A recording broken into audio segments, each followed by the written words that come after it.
तो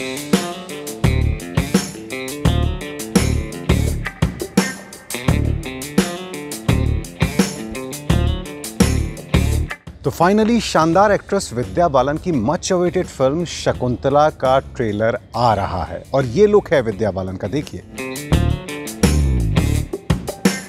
अच्छा, आप सब शकुंतला देवी के बारे में इतना तो जानते हैं कि वो ह्यूमन कंप्यूटर थी, उन्हें मानव कंप्यूटर कहा जाता था और वो बड़ी से बड़ी कैलकुलेशन यूं कर देती थी चुटकियों में, कंप्यूटर से भी तेज। लेकिन शकुंतला देवी की और कहानी क्या है इसके अलावा? क्या आप जानते हैं कि शकुंतला देवी इतनी निडर थीं कि इंदिरा गांधी के खिलाफ चुनावी मैदान में उतर गई थी और एक पर्सनल ट्रेजेडी भी थी शकुंतला देवी की। तो आइए जानते हैं कहानी है क्या शकुंतला देवी की, क्यों बन रहा है उनका ये बायोपिक जिसमें विद्या बालन इतनी खूबसूरत एक्टिंग करती नजर आ रही हैं। 1929 में 1929 में शकुंतला देवी का जन्म कर्नाटक के बंगलौर में एक रूढ़िवादी ब्राह्मण परिवार में हुआ था। शकुंतला के पिता सर्कस में ट्रेपीज आर्टिस्ट थे। उस ज़माने में सर्कस हुआ करते थे और उसमें कलाबाजी जो खाते हैं वो ट्रेपीज आर्टिस्ट थे। घर में पैसों की बेहद तंगी रहती थी, तो शकुंतला स्कूल ज़्यादा साल तक नहीं जा पाई, ज़्यादा स्कूलिंग नहीं हुई। सोचिए तब ये हाल था, कितनी जीनियस थी, स्कूल नहीं गई। और 3 साल की जब शकुंतला हुई तभी उनके पिता को ये अंदाज़ा हो गया कि लड़की विलक्षण है, जीनियस है, क्योंकि बिना कागज़ कलम के 3 साल की शकुंतला बड़े बड़े कैलकुलेशन चुटकियों में हल कर देती थी। बेटी की अद्भुत प्रतिभा पहचानते ही पिता ने सर्कस की नौकरी छोड़ दी और बेटी के साथ नंबरों के जादू वाला रोड शो करने लगे। जल्दी शकुंतला की शोहरत दूर तक फैल गई। कभी स्कूल न जाने वाली शकुंतला को 6 साल की उम्र में मैसूर यूनिवर्सिटी ने मेहमान बनाकर बुलाया कि भैया और अपना टैलेंट दिखाओ। 1944 में 16 साल की शकुंतला अपने पिता के साथ लंदन गई। उस जमाने में बड़े बड़े जो कैलकुलेशन होते थे मैथमेटिक्स के, उसके लिए कैलकुलेटर का इस्तेमाल किया जाता था और कंप्यूटर्स उस वक्त पूरी तरह डेवलप नहीं हुए थे, उन पर रिसर्च चल रही थी। लेकिन शकुंतला कैलकुलेटर और कंप्यूटर से पहले बहुत बड़ी बड़ी कैलकुलेशंस करके दिखाने लगी, अलग अलग जाके देश में, विदेश में, लंदन में भी उन्होंने ये किया। दुनिया भर की मीडिया में शकुंतला के दिमाग के चर्चे होने लगे। अमेरिका की डलास यूनिवर्सिटी में उन्होंने एक बहुत बड़ा कैलकुलेशन सिर्फ 50 सेकंड में ही बता दिया। उनके उत्तर को चेक करने के लिए यूएस ब्यूरो ऑफ स्टैंडर्ड को बाकायदा एक विशेष प्रोग्राम तैयार करना पड़ा। और आखिरकार शकुंतला देवी की बेमिसाल प्रतिभा को देखते हुए Guinness book of world records में 1982 में उनका नाम दर्ज कर लिया गया।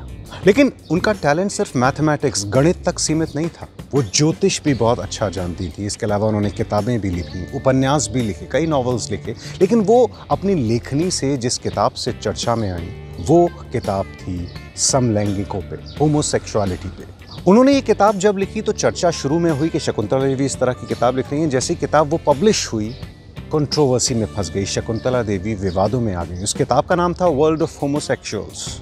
लेकिन शकुंतला देवी ने ये किताब लिखी क्यों? दरअसल इस किताब को लिखने की वजह बेहद पर्सनल थी, बेहद निजी थी। 1960 के दशक में शकुंतला देवी की शादी परितोष बैनर्जी नाम के एक शख्स से हुई। लेकिन वो शख्स, परितोष, जो उनके पति थे, वो समलैंगिक थे, गे थे। ये एक ऐसा विषय था जिसके बारे में 1960 के दशक में ज़्यादा चर्चा नहीं होती थी। ऐसी हर बात को दबा के रखा जाता था, कहा जाता था कि इस बारे में बात मत करो। अपने इसी अनुभव, अपने इसी दर्द को बयान करने के लिए शकुंतला देवी ने ये किताब लिखी जिसका नाम था वर्ल्ड ऑफ होमोसेक्सुअल्स।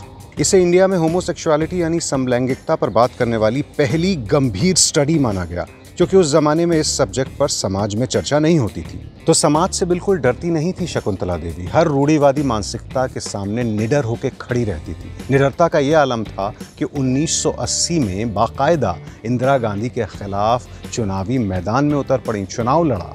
1980 में साउथ बॉम्बे और तेलंगाना के मेडक लोकसभा सीट से इंदिरा गांधी के खिलाफ चुनाव लड़ा था। हालांकि उस चुनाव में शकुंतला देवी 9वें नंबर पर रही थी, 9th पोजीशन पर। लेकिन वो जीतने के लिए चुनाव नहीं लड़ा था, वो ये दिखाना चाहती थी कि मैं भी खड़ी हो सकती हूँ इंदिरा गांधी जैसी शख्सियत के खिलाफ। तो हार गई चुनाव और उनकी सियासी पारी भी इस हार के साथ खत्म हो गई। शकुंतला देवी की उम्र बढ़ती रही, लेकिन वो लगातार ज्योतिष विद्या में बहुत एक्टिव रहीं। कई मैगजीन्स में कॉलम्स भी लिखती रहीं। लोग उनको अपने सवाल भेजते थे अपनी ज़िंदगी की प्रॉब्लम्स के बारे में, वो उनके जवाब देती थी। कैलकुलेशंस क्लासेस भी लेती रहीं जहाँ पर कंप्यूटर्स भी आ गए थे, उसके बावजूद अपने दिमाग जो कंप्यूटर से भी तेज़ चलता था उसको दिखाती रहीं अलग अलग जगह जाकर, प्रेरणा देती रहीं, इंस्पायर करती रहीं कॉलेज के स्टूडेंट्स को, स्कूल के स्टूडेंट्स को। तो बहुत ही इंस्पिरेशनल एक शख्सियत रहीं। 21 अप्रैल 2013 को 83 साल की उम्र में शकुंतला देवी की मौत हो।